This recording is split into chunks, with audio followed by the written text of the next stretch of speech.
So I've just got back from watching Alien Covenant, and I decided to write a quick review, and there will be lots of spoilers, so be warned. I'm a fanboy of the Aliens franchise. I've watched all of the movies, I've played all of the games, or at least most of them. I've read many of the novels, and I started collecting the 1990s Alien comic from issue 1, which is still somewhere at my parents' house, albeit in god-awful condition. I have a few art books of Geiger. I love this franchise for many reasons. Covenant was a good film, and it is worth watching, but it falls short of the Aliens classic for a few reasons. The ships look good, everything felt pretty Aliens, albeit more futuristic, but that's fine. One of my favourite aspects of the original Aliens movies were how low-tech they were, how everything felt heavy and military and industrial. It felt a lot more like I expect space travel to eventually be, functional rather than attractive. The xenomorphs looked terrible. In still images, they look convincing enough, but they are excessively over-animated, which made them stand out like a sore thumb. I honestly would have preferred a return to skinny men in suits and cleverly shot scenes that never really showed the entire alien, rather than the jarring CGI effects that just remind me that there is really nothing there. Seriously, digging out the costumes from Aliens would be better than this. And this is a perennial problem with CGI. I think it's really easy to over-animate. Living creatures tend to come to a state of rest really quickly in their movements, but with the CGI aliens and Covenant, they're constantly and unrealistically in a state of motion. I found the action scenes unsatisfying and occasionally ridiculous. Nothing seemed to have any weight, things happened, and I felt as if I were essentially waiting to see who was dead at the end of it. The CGI aliens looked like they didn't weigh a thing, and the vicious deaths turned into a bore to watch. The relationships portrayed between crew members felt realistic, but I had no connection to them. The characters felt a little too impulsive at times, and for the crew of a deep space colony mission, they lacked professionalism, which felt unrealistic given the importance of the events being undertaken, but maybe that's just me. The new Ripley was ever forgettable. She loses her husband at the beginning of the film, and is crying and unrelatable for the rest of it.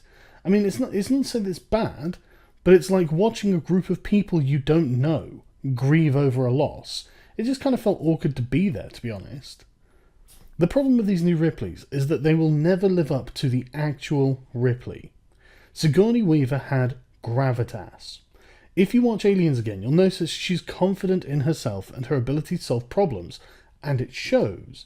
But with new Ripleys, we don't get to see any of that, especially this one, because she's instantly put into a tragic situation and never has to be on guard against the rest of the crew. She never has to show she can hold her own in social settings with her crewmates, so we never see her tested. With Ripley, everything was testing her, and she was always gaining ground. Whether it was escaping death when first meeting with the xenomorph, or getting the company to accept her as a threat, or holding her own in banter with the Colonial Marines, to grabbing a pulse rifle and a flamethrower and rescuing Newt, and then fighting an alien queen in hand-to-hand combat with a powerlifter, only to be the only woman on a fucking colony full of rapist criminal scum, and still being hunted by an alien, to in the end self-sacrifice to finally, quote-unquote, kill the thing off. Ripley overcame challenges every step of the way and died a fucking hero. But these new Ripleys don't. They barely escape their challenges with their lives, running to live another few desperate minutes until they can escape once again. New Ripley didn't seem to have a character arc at all. The problem with attempting to recreate Ripley is that Ripley was unique. She was a consistently excellent character until Resurrection that died with dignity. That character is done. Ridley Scott does not need to keep doing the no-nonsense, level-headed, everyday action woman again.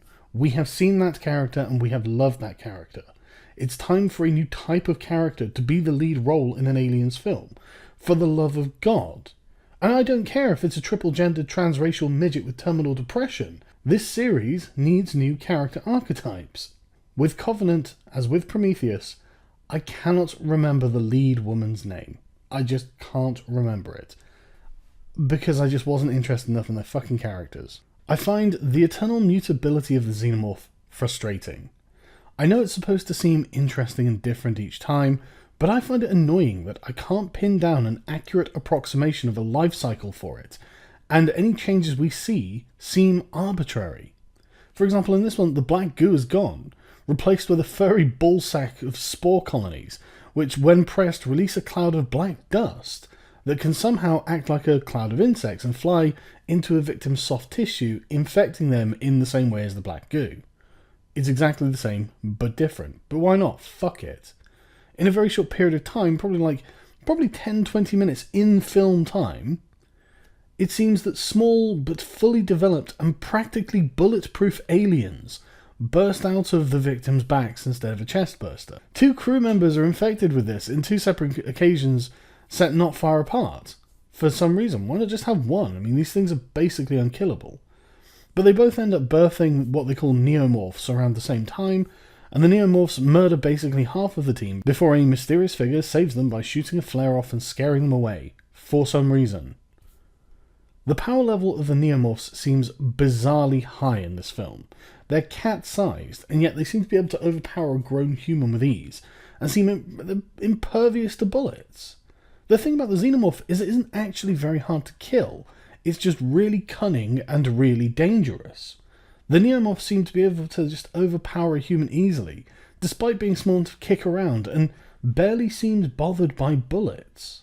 I despise the lazy storytelling involved in the gestation of the xenomorphs as well. A few particles of dust enter someone's body, and I'm literally meaning like too small for them to really be able to see, like floating particles of dust. And in a matter of minutes, fully functional, albeit cat-sized, neomorph pops out and starts murdering crew members. Where did it get the fucking mass? Aren't there laws of physics that determine how things happen? The same speed problem is extant in the xenomorph as well, which appears to grow to full size within a very short span of time. It makes the thing disposable and worthless. It arrives quickly and it is killed quickly, and we get to see a lot of it in the meantime. And this is pretty much the opposite of what good storytelling with the Aliens franchise looks like. The xenomorphs should be mysterious and few, with the camera barely lingering on them, and rarely showing a full body shot. But it turns out that easier special effects in the Aliens films is causing less effective storytelling from at least my perspective. As an easy example, take the deleted robot sentry scene from Aliens. In the scene, the crew know that they're under attack, and they can hear heavy gunfire and aliens screeching. It's constant, and the ammo is running down, and they can hardly believe how many xenomorphs must be killed to do it, but we don't get to see them. We see cuts of barely a second or two of aliens getting gunned down and blown up, enough to form an impression, but never get a good look. But in Covenant's trailer, we see the entire bloody alien. The promotional material is filled with giant stills of the xenomorph. It's not a monster anymore, it's the star. And I know that the original Aliens was being constrained by having to make the technology look good, because it wasn't very advanced. They didn't have the advantages of CGI like we have now. But that's to their detriment. Honestly, I think the aliens would be better animated if it was stop-go motion. I'm not joking. They look awful and totally out of place. The xenomorph is meant to be the terror in the dark in a film like this, and yet we see a frustratingly large amount of terror and not enough dark. Worse still were the scenes where we actually saw through the xenomorph's eyes, which was hardly different from looking through a human's eyes, to be honest. Not only did this feel lazy, but they could have at least made it look radically different, which they didn't, but it also made the alien feel less remote, less unknown. Couple that with how little I'd connected with the crew, I basically found myself just waiting for something to die, so we could get back to Fassbender's characters, who actually had an interesting story arc and weren't just there to be killed. This is basically the problem of the entire crew. We begin as they're losing people. Nobody is developing, nobody is changing, nobody is growing. Everyone is attempting to stave off death for a few more minutes, and I don't give a shit if they die. Fassbender's characters are the only characters who don't feel like they're about to die at any minute, and who are given an actual story arc to follow, to engage and enjoy, and to learn with as they change. Yet Fassbender plays 2 androids of different models but identical appearances. His main android is Walter, a newer model with an American accent. The crew of the Covenant discover a perfect-looking exoplanet and investigate it to see if they could colonize it. In Prometheus, David and the replacement Ripley in that film had decided to use the engineer's ship to go back and find the engineer's homeworld, and apparently had been successful. On arrival, The ship that they're on lands to dock, and the engineers come out to see it in this big engineer city. And then David releases the black goo dust onto the people, killing the entire civilization. David then starts breeding xenomorphs for the next 10 years, in the process wiping out, as far as we can tell, all animal life on the planet. Where the xenomorphs he breeds have gone is anyone's guess, but we don't see them. And it seems that he ran out of hosts for his experiments and his crossbreeding, in which he had managed to kill the replacement Ripley in the previous film. When Walter finds out about this, he and David fight. Walter's missing a hand from the xenomorph attack earlier, one of the overpowered neomorphs, but apparently this doesn't really impair his fighting abilities as he's an upgrade. Walter seems to get the best of David in the fight, but of course, the scene cuts away and we don't get to see who wins. Later we see Walter running out to meet new Ripley, and wouldn't you Christmas fucking Eve it, governor? It turns out it's David in disguise, which is revealed right at the end of the fucking film. What a surprise. Lazy storytelling methods aside, the film is well shot. The film overwhelmingly shows instead of tells, even if this would be better served with characters we actually had grown more intimate with along the way. But what can you do? And this all sounds incredibly negative and nitpicky, and that's because it is. I hold this franchise in high regard, and so I expect the best. And so if it falls short, I'm compelled to say so. However, as I said in the beginning, this was a good film. I wasn't bored, I was enjoying myself. It just wasn't perfect. It just wasn't one of the classics. The acting in it is amazing. Fassbender in particular stands out, but that's probably because so much of the actual story revolves around the characters he plays. All of the performances were good though, consistently through the film. There wasn't anything in the film that stood out to me, so that's good. And honestly, Fassbender was actually genuinely excellent. The scenes with David and Walter were really, really well thought out, really well shot, really well acted. They're just a real pleasure to watch. Really, really good. One of the things I found frustrating about this is that we want to know the origins and creators of mankind. That's great, and we know they're the engineers. And the engineers, for some reason, want to wipe out the humans, having seen them as a failed experiment of some sort. And yes, it's interesting how the creation of humans wipes out the engineers. It's nicely ironic.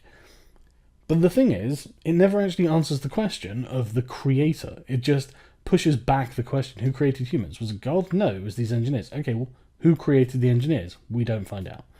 Alright, so bring on the next sequel. I will watch that, I will nitpick that, and then I will be annoyed when you don't tell us what the creators know. But like I said, it was, I'm just being cynical.